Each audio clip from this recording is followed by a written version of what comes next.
The residents of Pine Grove Circle hadn't changed much in 20 years. The same carefully maintained lawns, the same holiday decorations traded between neighbors, the same unwritten rules about appropriate fence heights and acceptable shades of exterior paint. So when number 47 sold to a stranger, the ripples of change were felt throughout the quiet cul-de-sac. Margaret Chen, who had lived at number 45 since the neighborhood was built, was the first to notice something odd about her new neighbor. From her kitchen window, she watched the moving truck deliver surprisingly little furniture to the sprawling ranch house. Just a bed, a desk, and dozens of boxes marked research materials. The new owner, Dr. Diana Foster, didn't fit the neighborhood's usual demographics of young families or retiring couples. She appeared to be in her mid-50s, with steel-gray hair cut in a severe bob and wire-rimmed glasses that gave her an owlish appearance. She lived alone, worked from home, and within days of moving in, began to dig. It started innocently enough, a few holes near the back fence that could have been for planting shrubs. But as October turned to November, the digging intensified. Diana worked methodically, measuring distances with strange instruments, marking locations with colored flags, and filling notebook after notebook with calculations. "She's destroying the property value," Margaret complained to her husband, Robert, as they watched Diana sink another hole into the frost-hardened ground. "Who's going to want to buy a house next to someone who's turned their backyard into an archaeological site?" Robert, more amused than concerned, sipped his morning coffee. "Maybe she's installing a pool in November. And have you seen the pattern she's making? Those holes aren't random. It's like she's following some kind of map." She wasn't wrong. From their second-story window, they could see that the holes formed a distinct geometric pattern, though its purpose remained unclear. Diana worked with single-minded focus, seemingly oblivious to the neighbors' growing concerns. The situation came to a head at the November Homeowners Association meeting. Karen Miller, the association president and self-appointed guardian of property values, called the meeting to order with barely concealed irritation.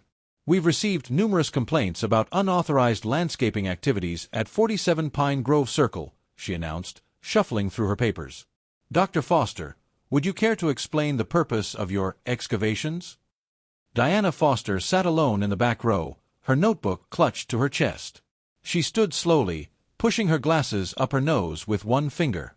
"I'm conducting a research project," she said, her voice surprisingly soft for someone who spent her days wielding a shovel. "The geological formation under Pine Grove Circle is quite unique. I'm mapping subsurface anomalies that could provide valuable data about the area's historical development." Historical development?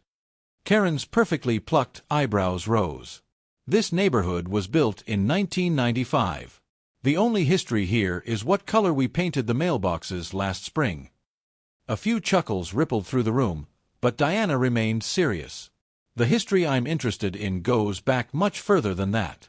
If my calculations are correct—" "Dr. Foster," Karen interrupted, "the HOA regulations clearly state that any landscaping modifications must be approved in advance. You've dug 37 holes without permission." 43. Diana corrected automatically. "And I'm not modifying the landscape. I'm studying it. Whatever you're doing, it needs to stop. The board will need to review your research proposal before any further digging can continue." Diana's expression hardened. "I'm afraid that's not possible. My work is time-sensitive, and I've already identified several promising locations that need to be explored before the ground freezes completely." "Promising for what?" Margaret couldn't help asking. Diana hesitated, her fingers tightening on her notebook. I can't discuss the specifics yet. But I assure you, what I'm looking for could be of tremendous significance to this community." The meeting devolved into heated arguments about property rights, scientific research, and the proper definition of landscaping modifications. In the end, Karen issued Diana a formal warning, demanding that all holes be filled in within 48 hours. Diana left the meeting without another word, but she didn't stop digging. If anything, she worked with greater urgency, adding new holes in a pattern that now stretched from her back fence almost to her foundation. 3 days later, Margaret was startled awake at midnight by the sound of digging. She crept to her window to find Diana working by lantern light, her shovel moving with mechanical precision as she expanded her mysterious pattern. "That's it," Margaret declared, reaching for her phone. I'm calling the police. The dispatcher promised to send someone to investigate, but Margaret knew it would be Chief Michael Harrison himself who responded. Mike had grown up in Pine Grove, back when it was still farmland.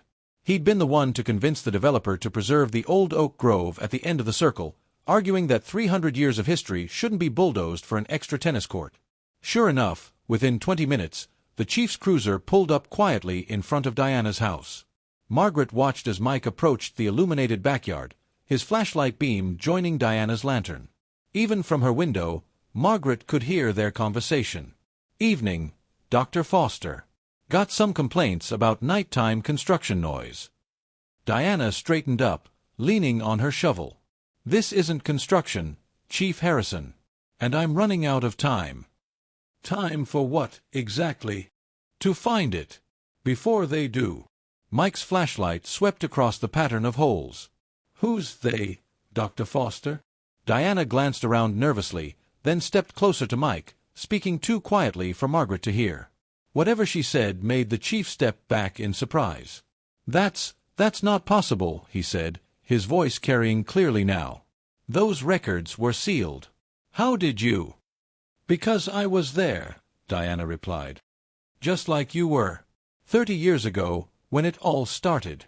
Mike's flashlight beam trembled slightly. "You're not. You can't be." "Look at the pattern, Chief Harrison. Really look at it. You've seen it before, haven't you? In the old quarry, the summer everything changed." Mike's light moved slowly across Diana's excavations. From Margaret's angle, the holes looked random, but something about their arrangement made the chief's face turn ashen. "My God," he whispered. "It's the same pattern. Exactly the same." "Yes," Diana said grimly. "And if I'm right, what happened that summer isn't over. It's about to begin again, right here in Pine Grove Circle. Unless we find it first." Mike lowered his flashlight, his decision visible in his stance. "What do you need?" "Help," Diana said simply. "And time. We have less than 48 hours before the alignment is perfect. If we don't locate it by then—" "The same thing that happened at the quarry could happen here," Mike finished. "In the middle of a residential neighborhood." "Exactly. And this time, there won't be any way to cover it up." Margaret watched in disbelief as Chief Harrison pulled out his phone, making a series of rapid calls.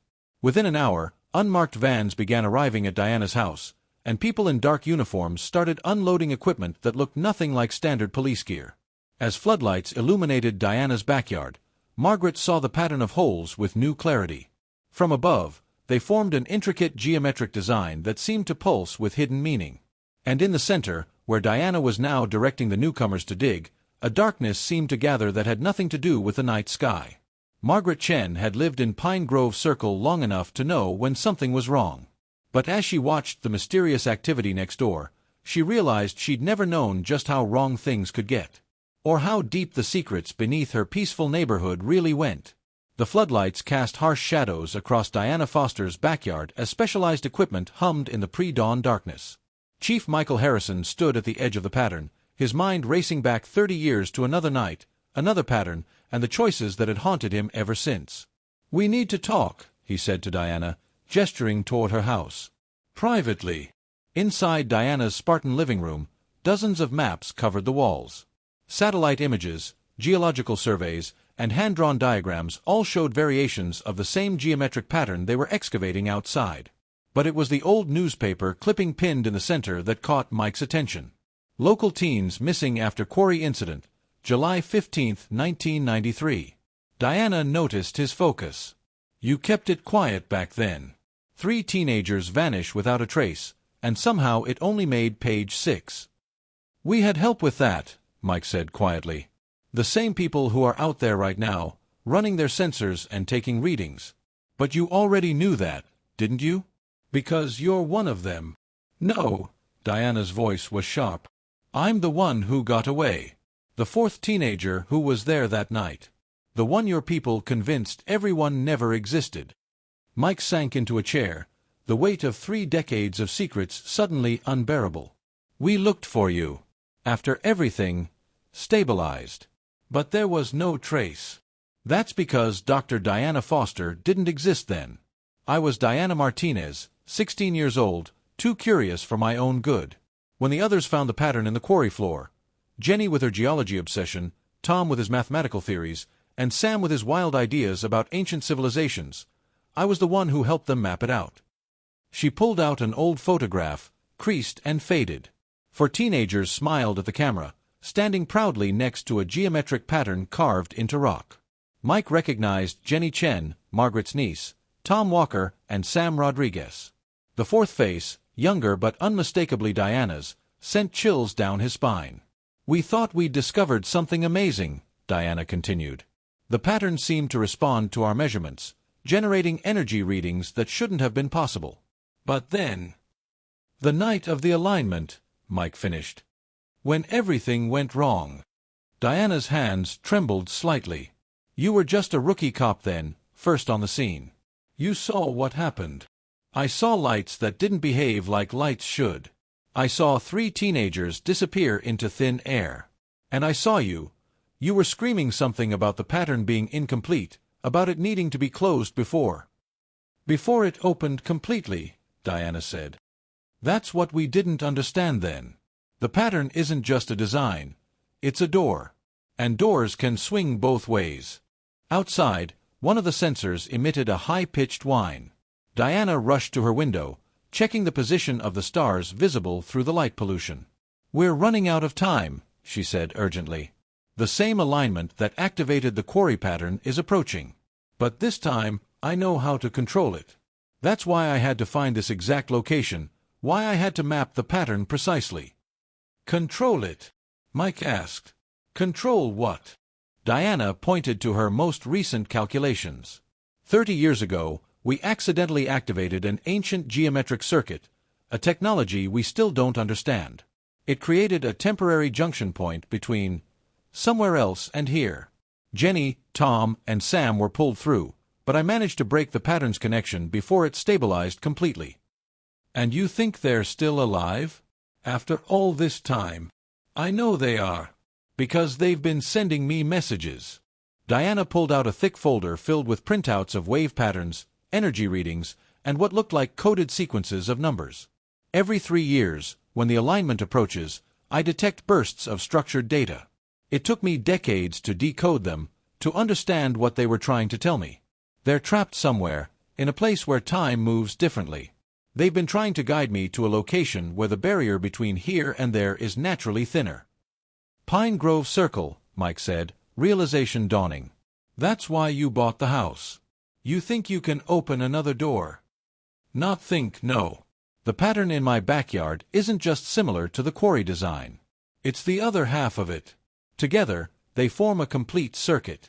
One side to send, one to receive." A sharp knock at the door interrupted them. One of the technicians, a young woman in a dark uniform, entered with a tablet displaying complex readings. "Dr. Foster, we're detecting massive energy fluctuations. The pattern is becoming active on its own." Diana grabbed her notebook. "It's starting too early. The alignment isn't perfect yet." "Because it's not just your pattern activating," Mike said suddenly. "Margaret Chen's niece, Jenny, she lived in that house before she disappeared. What if—" Diana's eyes widened. Of course, she would have recognized the geological markers. They must have started laying the groundwork for their return long before I decoded their messages. They rushed outside. The floodlights were flickering, and the air above the pattern of holes seemed to shimmer like heat waves rising from hot pavement. The technician's equipment was going haywire, sensors displaying impossible readings. "Chief Harrison!" Margaret Chen's voice cut through the chaos. She stood at her back fence, pointing toward her own yard. "There's something wrong with my garden." The immaculate flower beds Margaret had maintained for 20 years were shifting, soil rippling as if something beneath was pushing upward. As they watched, geometric lines began appearing in the earth, glowing with a faint blue light that matched the energy emanating from Diana's pattern. "They've been waiting," Diana whispered. "All these years, right under Margaret's roses. They knew exactly where they needed to be." The technicians were evacuating nearby houses now, creating a perimeter as the 2 patterns, Diana's carefully measured holes and the glowing lines in Margaret's garden began to pulse in synchronization. If both patterns activate fully, Diana said, checking her calculations frantically, the junction point will be too large to control. We need to modify one of them, create a stable corridor instead of a full gateway. And if we don't? Mike asked, though he already knew the answer. Then what happened at the quarry will seem minor compared to what could come through. We're not the only ones who've been waiting 30 years for this alignment. As if in response to her words, a deep humming began to build, vibrating through the ground and setting car alarms wailing throughout the neighborhood. The sky above Pine Grove Circle seemed to darken, stars disappearing one by one as something began to take shape in the space between the 2 yards. Margaret Chen clutched her fence, watching her beloved garden transform. "Jenny," she said softly. All this time, she was trying to come home. But Diana's expression was grim. "Not just Jenny. We have less than an hour to modify these patterns, or Pine Grove Circle is going to become ground zero for something none of us is prepared to face." The humming grew louder, and in the darkness above, impossible geometries began to form. The geometries forming above Pine Grove Circle defied physics and sanity in equal measure. Shapes that couldn't exist in three-dimensional space rotated through angles that hurt the eyes to follow. The combined patterns in Diana's and Margaret's yards pulsed with increasing intensity, their blue light casting writhing shadows across the evacuated houses. "We need to work fast," Diana shouted over the deepening hum. "Chief Harrison, get your people to set up electromagnetic dampeners around the perimeter. Margaret, I need you to remember exactly where Jenny spent the most time in your garden." Margaret pointed to a rose arbor near the back fence. "She helped me plant those climbers. Said the soil felt different there, more alive somehow." Diana consulted her notebooks. "That's the anchor point. They've been using the rose's root systems to maintain the pattern all these years." "Brilliant, Jenny," she muttered. "Hide it in plain sight." The technical team rushed to position their equipment, but the strange formations in the sky were expanding faster than anyone had anticipated. Cars across the neighborhood were starting spontaneously, their electrical systems hijacked by waves of unknown energy. Dogs throughout Pine Grove Circle howled in unified distress. "Dr. Foster," one of the technicians called out. "The energy readings are off the charts. Whatever's coming through, it's massive." Diana's hands flew over her calculations. "No, no, no. This is wrong. The alignment isn't complete yet. Something else is forcing the gateway open prematurely." A low, rhythmic pulsing began to echo through the air, like a massive heartbeat from another world. In the space between the 2 yards, the impossible geometries began to coalesce into something more solid, more purposeful. Chief Harrison grabbed Diana's arm. "You said you knew how to control it this time. What's the plan?" "The original pattern, the one from the quarry, it wasn't meant to open a door," Diana explained rapidly. "It was meant to be a window, a way to observe what's on the other side. But we activated it wrong that night, turned it into a portal. Jenny and the others have spent 30 years trying to correct our mistake." She pointed to specific points in her pattern. "These nodes here, they're meant to stabilize the connection. But something's interfering with them, trying to force a full opening." Suddenly, Margaret gasped. Through the shifting lights, 3 figures had become visible in the space between the yards. They appeared to be walking through thick fog, their forms distorted but recognizable. "Jenny!" Margaret called out, starting forward. "Wait!" Diana blocked her path. "That's not really them. Not yet. Look closer." The figures seemed to flicker, their appearances shifting between the teenagers they had been and something else, something that only approximated human form. Behind them, in the swirling chaos of the gateway, darker shapes began to move. "They're being pursued," Diana realized. "All these years, they've been running, staying just ahead of them." As if in response to her words, a sound cut through the humming, a high, crystalline tone that made everyone's teeth ache. The 3 figures became more distinct, and now they could see that Jenny, Tom, and Sam were desperately trying to communicate. "Close, it." Jenny's voice came through broken and distorted. "Don't let them." The darker shapes drew closer to the gateway, their forms suggesting geometries that had never existed in our universe. The air temperature plummeted, frost forming on the grass despite the summer night. Diana sprung into action. "Chief, get those dampeners to full power. Margaret, I need you to dig up that rose arbor. All of it, roots and all. Break their anchor point." "But Jenny Dash, trust me. It's what they want us to do." As Margaret began attacking her beloved roses with a shovel, Diana ran to her pattern, pulling small devices from her pockets and placing them at specific points. The technical team's equipment whined as they pushed it beyond safe limits. The three figures were almost through now, but the darkness behind them was moving faster. Through the gateway, impossible vistas became visible, landscapes that violated every law of physics, structures that couldn't exist in our reality. "Diana!" Jenny's voice came through clearer. "The equation, you solved it?" "Yes," Diana shouted back. "But something's wrong with the stability matrix." "They've adapted," Tom's voice joined in. "Learning our patterns." "Have to change it," Sam added. "New configuration." Diana's mind raced. "The rose roots, they're not just anchors, are they? You've been using them to grow the pattern organically, letting it evolve." "Yes," Jenny called. "Natural patterns, they can't predict."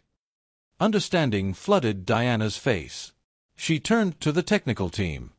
"Shut everything down. All of it. But Dr. Foster Dash. Do it." They've been thinking like scientists, trying to control it with technology. But the real pattern isn't in our measurements, it's in the living things. As the equipment powered down, the artificial lights flickered out.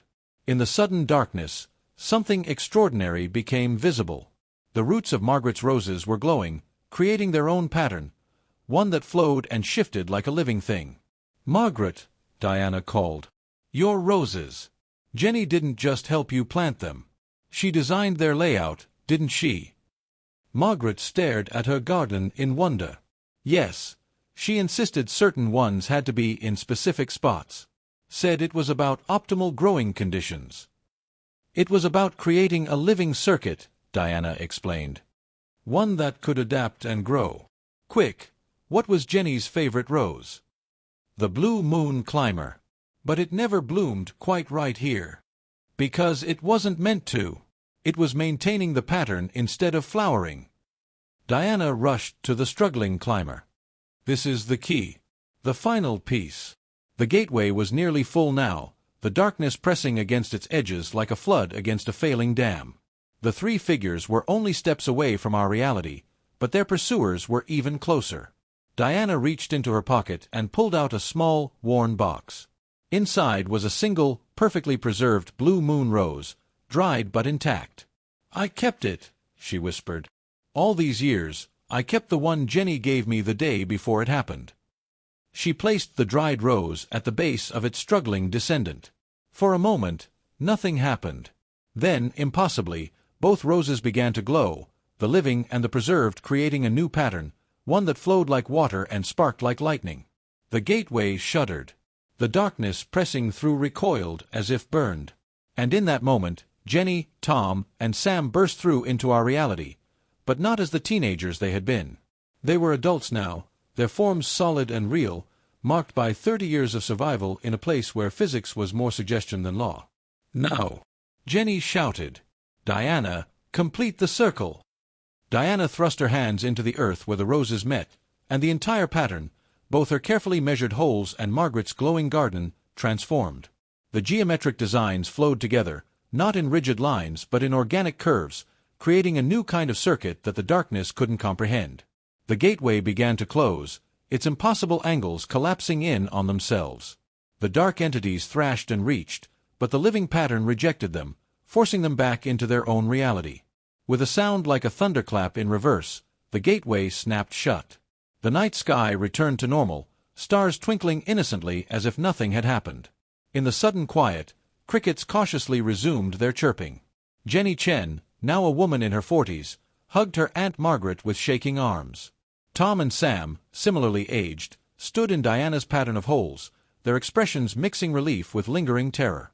30 years, Jenny said softly. "We've been running from them for 30 years, searching for a way back that wouldn't let them follow." "What were they?" Chief Harrison asked. Something that should never have noticed our universe, Tom answered. By activating the pattern wrong that night, we attracted their attention. They've been trying to find a way in ever since.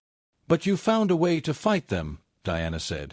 Using life itself, patterns they couldn't predict or control. Sam nodded. In their reality, everything is geometry and mathematics. But here, life creates its own mathematics, constantly evolving. Jenny's roses were the perfect solution, a living pattern that could adapt and grow. As the technical team began dismantling their equipment, Margaret looked at her transformed garden. The roses were blooming out of season, their flowers glowing softly in the darkness. They'll stay like that, Jenny told her. The pattern is part of them now. A living warning system, in case anything ever tries to break through again. Diana turned to her old friends, tears in her eyes. I never gave up. All those years, studying, searching, trying to understand what happened. We know, Tom said gently. We saw you. Time moves differently there. We watched you grow up, saw you become Dr. Foster, followed your research through the windows we could sometimes open. And now? Chief Harrison asked. What happens now? Jenny looked at the quiet houses of Pine Grove Circle, at the neighbors cautiously emerging to stare at the miracle in Margaret's garden. Now we have to explain 30 years of absence. Help protect this place. Make sure no one ever activates another gateway. The HOA is going to have opinions about the glowing roses, Margaret said, managing a weak laugh. Let them try to cite me for unauthorized landscaping, Jenny grinned. I've spent 3 decades outrunning entities from another dimension. Karen Miller doesn't scare me. As the sun began to rise over Pine Grove Circle, Diana looked at her pattern of holes, no longer a rigid geometric design, but something organic and alive, connected to Margaret's garden by flowing lines of light. She had spent 15 years digging, searching for the right configuration, when the answer had been growing quietly all along. The residents of Pine Grove Circle had wanted everything to stay the same, but change had come anyway, in the form of mysterious holes, glowing roses, and the return of 3 lost souls who had learned that the best patterns are the ones that can adapt and grow. And in Diana's backyard, among the transformed holes of her search, a single blue moon rose began to grow, its flowers containing geometries that would keep our reality safe from things that lived in the angles between dimensions. Some doors, once opened, can never be fully closed. But with the right pattern, the right understanding, they can be transformed into windows instead. Windows that remind us that the strangest mysteries often hide in the most ordinary places, waiting for someone to dig deep enough to find them. Thanks for watching. See you again in the next video. Stay stunned.